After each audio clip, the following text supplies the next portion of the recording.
T20 உலகக்கோப்பை cricket தொடரில் இன்று இந்தியா பாகிஸ்தான் அணிகள் மோத உள்ளனர். இந்த நிலையில் உலகக்கோப்பையில் இந்திய அணி பாகிஸ்தானை வீழ்த்துமா என்பது தொடர்பாக கடலூர் மாவட்ட ரசிகர்கள் தெரிவித்த கருத்துக்களை தற்போது பார்க்கலாம். ரொம்ப ஆர்வமாக இருக்குது பார்க்குறதுக்கு. அவனுங்க இது வரைக்கும் ஹெட் டு ஹெட்டில் 8 மேட்ச் விளாண்டுருக்கோம். ஒரு மேட்ச் தான் ஜெயிச்சிருக்காங்க. நம்ம கூட ஒரு விக்கெட் எடுத்தாலே ரொம்ப ஓவராக பண்ணுவானுங்க அவனுங்க. இந்த மேட்ச்சு அவனுங்களுக்கு ரிவிட் அடித்து அனுப்பணும், அவ்வளோதான். இன்றைக்கி இந்தியா பாகிஸ்தான் மேட்ச் இருக்குது. ரொம்பவும் ஆர்வமாக இருக்கிறோம். கண்டிப்பாக இந்தியா ஜெயிச்சே ஆகணும். இன்றைக்கி நம்மளுடைய ஹார்திக் பாண்டியா அந்த மாதிரி ஆளுங்கெல்லாம் பயங்கரமாக அடிக்கணும்னு எதிர்பார்க்குறேன். அபிஷேக் சர்மா எல்லாரும் செம்மையாக அடிக்கணும்னு எதிர்பார்க்குறேன். இந்தியா பாகிஸ்தான் விளையாடுதுனாக்க ஒரு மாஸ் தான், வெறி தான். இது கிரிக்கெட்டை மட்டும் பார்க்கல, ஆல் ஓவர் எங்களுடைய எல்லாருடைய ஒரு வெறியாக பார்க்குறோம். மேட்ச் இன்றைக்கி செம்மையாக இருக்கும். மேட்ச்சு பாகிஸ்தானை இன்றைக்கி ஓட விட்டு அடிக்கணும். இன்னொன்று இந்தியா டீமில் விராட் கோலி இல்லாத ரொம்ப ஒரு வருத்தமாக இருக்குது. தலைவர் மட்டும் ஓய்வு கொடுக்கலாம். இன்றைக்கி பாகிஸ்தானை கதற விட்டுடலாம். இருந்தாலும் டீம் எல்லாம் இளம் வீரர் நல்லா விடுவாங்க. எல்லாம் அபிஷேக் சர்மா இன்றைக்கி ஆட்டத்தை நல்லா பார்க்கலாம். இன்றைக்கி கில்லு டீமில் இல்லாத நல்லது, ஓரளவு பரவாயில்ல. டீம் நல்லாயிருக்கும். இன்றைக்கி இந்தியா டீம் பவுலிங் நல்லாயிருக்கு. பும்ரா இன்றைக்கி வருண் சக்கரவர்த்தி. ஆசிய கோப்பையில் பாகிஸ்தானுக்கு எதிராக சிறப்பான ஆட்டத்தை வெளிப்படுத்திய திலக் வர்மா. இந்திய அணியின் பலம் தொடர்பாக பார்த்து வருகிறோம். இந்திய அணிக்கு பலமாக பார்க்கப்படும் அதிரடி பேட்டிங்கில் உடல்நலக்குறைவால் பாதிக்கப்பட்ட அபிஷேக் சர்மா இன்றைய ஆட்டத்தில் களம் இறங்க வாய்ப்பிருப்பதாக தகவல் வெளியாகியுள்ளது. வருண் சக்கரவர்த்தியின் பந்து வீச்சு இன்னமும் எதிரணியருக்கு சிம்ம சொப்பனமாகவே உள்ளதாகவும் கருதப்படுகிறது. இன்றைய ஆட்டத்தில் குல்தீப் யாதவிற்கு களமிறங்க வாய்ப்புள்ளதாக தகவல் வெளியாகியுள்ளது. வேகப்பந்து வீச்சில் கலக்குவதற்காக காத்திருக்கிறார் இந்திய வீரர் பும்ரா. இலங்கை கொழும்பு மைதானம் சுழற்பந்து வீச்சிற்கு சாதகமாக இருக்கும் என எதிர்பார்க்கப்படுகிறது. மீண்டும் அவரிடம் பேசலாம். தற்போது இந்தியாவின் பலம் என்ன, இன்றைய போட்டியின் முடிவு எப்படி இருக்கும் என்பது பற்றி கோவை மாவட்ட ரசிகர்கள் தெரிவித்த கருத்துக்களை தற்போது பார்க்கலாம். இப்போ கொஞ்சம் பயமாக தான் இருக்குது. ஏன்னா இப்போ அவங்கக்கிட்ட உஸ்மான் தாரிக்னு ஒரு பவுலர் இருக்கார். அவர் கொஞ்சம் யூனிக்காக பவுலிங் போடுறாரு.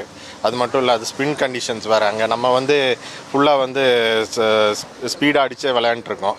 அதுதான் இப்போ முதல் 2 மேட்ச்சில் நம்ம கொஞ்சம் தடுமாறனால கொஞ்சம் நமக்கு பயமாக தான் இருக்குது. இந்த மேட்ச்சில் பாகிஸ்தான் கொஞ்சம் டஃப் டைம் கொடுப்பாங்கன்ட்டு. இன்றைக்கி நல்ல பயங்கரமான டஃப்பான காம்படிஷன் தான் பாகிஸ்தான் கொடுக்க போகிறாங்க. ஆனால் இந்தியா ஜெயிக்கிறதுக்கு நிறைய வாய்ப்புகள் இருக்குது.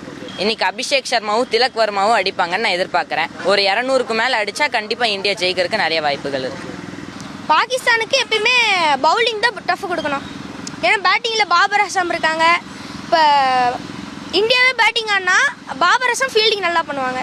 இந்தியா இருந்தாலும் பாகிஸ்தானை பொறுத்த வரைக்கும் இந்தியா எப்போவுமே அவங்க எந்த பிளேயர் போட்டாலும் அவங்க ஃபார்ம்லே இல்லைனாலும் பாகிஸ்தான் வரும்போது இந்தியா பீட் பண்ணிடுறாங்க. மேட்ச் இன்றைக்கி நல்லா தான் இருக்கும். மேட்ச் பற்றியெல்லாம் ஒரு குறைவு இருக்காது. சூரியகுமார் யாதவும் சரி, ரெண்டாவது அபிஷேக் சர்மாவும் சரி, அவங்க நல்லா தான் பார்க்குறாங்க. ஹார்திக் பாண்டியா இருக்கிறாரு. எல்லாமே கிளியராக இருக்குது. ரொம்ப ஆர்வமாக இருக்கிறோம். கரெக்டாக 6 மணிக்கு வீட்டுக்கு போகணும். 6 மணிலேருந்து முதல்லேருந்து பார்த்தா தான் அது ஒரு ஷோ நல்லா விதமாக இருக்கும். பாகிஸ்தானுங்கிட்ட தோக்கக்கூடாது. எப்போயுமே நம்ம ஜெயிச்சிட்டே இருக்கணும் அவங்கக்கிட்ட, அப்படின்றது தான் நம்மளோட குறிக்கோள். இந்தியா வின் பண்ணணும்னு ஆசை. ஸோ பார்க்கலாம். பாகிஸ்தானை விட இந்தியா இஸ் ஆல்வேஸ் பெஸ்ட்டு. இன்றைக்கி மேட்ச் ரொம்ப டஃப்பாக தான் இருக்கும். டஃப்பாக இருக்கும்னா அது ரொம்ப சுழலுக்கு ஸ்பின்னுக்கு சாதகமான கிரவுண்டு. அதனால் ரொம்ப டஃப்பாகவே இருக்கும். அபிஷேக் சர்மா ஆடி அவன் நல்லா கொஞ்சம் பேட்டிங் ஆகி ஸ்கோர் பண்ணான்னா நல்லாயிருக்கும். அதுபோக ஹர்திக் பாண்டியா மேலே ஃபுல் கான்ஃபிடென்ட். பவுலிங் வருண் சக்கரவர்த்தி தான். அவர் விக்கெட் எடுக்கும் பட்சத்தில் நமக்கான வாய்ப்பு ரொம்ப ஈஸியாக இருக்கும். இந்த மேட்ச்சில் கண்டிப்பாக இந்தியா வின் பண்ணும். கண்டிப்பாக இந்தியா இன்றைக்கி ரெக்கார்டோடு வின் பண்ணும். ஸ்கோர் இன்றைக்கி டெஃபினட்டாக 200 கிராஸ் பண்ணுவாங்க. இந்தியா மேக்ஸிமம் 120 ரன்ஸ் டிஃபென்ஸில் வின் பண்ணுவாங்க. இன்னைக்கு சூரியகுமார் நல்லா விளையாடுவார்னு எதிர்பார்க்கப்படுறோம். அப்புறம் வருண் சக்கரவர்த்தி நல்ல பவுலிங் இருக்கும். இன்றைக்கி ஆர்வமாக இருக்கிறோம். இந்தியா ஜெயிக்கும். ஹார்திக் பாண்டியா, சூரியகுமார் எல்லாம் இருக்கிறாங்க. இந்தியா ஜெயிக்கும். ஃபஸ்ட்டு பழைய மாதிரி இப்போ பாகிஸ்தான் டீம் இல்லாதனால நம்ம இந்தியா சைடு தான் எப்போவுமே இப்போ பலமாக இருக்குது. அதனால் ரொம்ப இன்ட்ரெஸ்ட்டாக தான் இருக்குது. இப்போ மேட்ச் போகுமா இல்லையான்னு கொஞ்சம் டவுட்டாகவே போயிட்டு இருந்துச்சு. கடைசி 1 வீக்காக தான் இப்போ நம்மளுக்கு கன்ஃபார்ம் பண்ணியிருக்காங்க. இப்போ ஸ்ரீலங்காவில் மேட்ச் நடக்குது. என்ன வேலையாக இருந்தாலும் இப்போ 7 மணிக்கு போய் அந்த மேட்ச்சை பார்க்கணும். இன்றைக்கி கண்டிப்பாக நம்ம ஃபஸ்ட் பேட்டிங்காக இருந்தாலும் கண்டிப்பாக 200+ கண்டிப்பாக வாய்ப்பு இருக்குது. அவங்க பேட்டிங் பண்ணாங்கன்னா நம்ம 150க்குள்ளே நம்ம சுருட்டுறதுக்கு வாய்ப்பு இருக்குது. மேட்ச் கண்டிப்பாக இந்தியா தான் ஜெயிக்கும்.